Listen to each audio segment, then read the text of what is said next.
తదుపరి వృశ్చిక రాశి.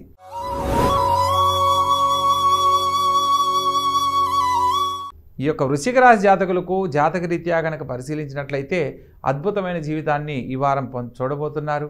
ప్రత్యేకంగా వారం చివరిలో చంద్రుడు లగ్నంలోకి మారుతున్నాడు కాబట్టి తల్లిగారి సలహా మేరకు చేసే ప్రతి పనిలో విజయం చేకూరుతుంది. విద్యార్థి దశలో ఉన్న వాళ్ళకు మాత్రం అత్యధిక శ్రద్ధ ద్వారా మాత్రమే ఉన్నతమైన మార్కులు సాధించే అవకాశం ఉంటుంది. స్త్రీ మూలకంగా వివాదాలకు దూరంగా ఉండండి. ప్రత్యేకంగా సినిమా కళారంగాల్లో రాణించాలనుకున్న వారికి అవకాశాలు వచ్చినట్లే వచ్చి చేజారిపోయే అవకాశం ఉంటుంది. ప్రతి పనిని ప్రతి మనిషిని గమనించి నడుచుకోవాలి. ప్రత్యేకంగా తండ్రి గారి సలహా మేరకు చేసే ప్రతి పనిలో కూడా ఈ వారం అనుకూలిస్తుంది.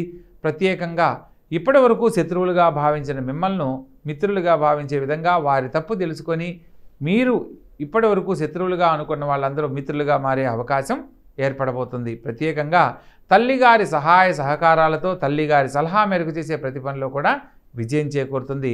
భూ సంబంధమైన వర్తకులకు వ్యాపారస్తులకు విభేదాలు కలగకుండా జాగ్రత్త పడండి. ప్రత్యేకంగా భూ సంబంధమైన వ్యవహారాలలో శుభవార్తలు వినే అవకాశం ఏర్పడుతుంది. మొత్తం మీద ఈ రాశి వారికి శని భగవంతునికి సంబంధించిన పరిహారాలు కనుక ఆచరించినట్లయితే అనేక రకాల శుభాలు వెంటనే పొందడానికి అవకాశం ఉంటుంది. ఆలస్యమవుతున్న పనులన్నీ సకాలంలో పూర్తవుతాయి.